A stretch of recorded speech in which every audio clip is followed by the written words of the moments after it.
Vad är det du brukar sjunga? Emil brukar sjunga och så Emil lilla.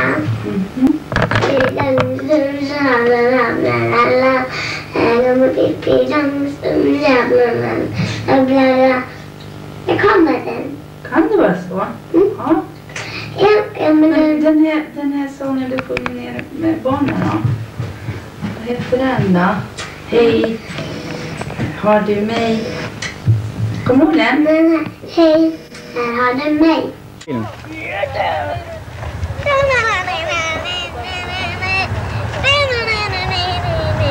Kanaj. Vad gör vi? Vad gör vi? Ja, jag följer efter. Vad gör vi?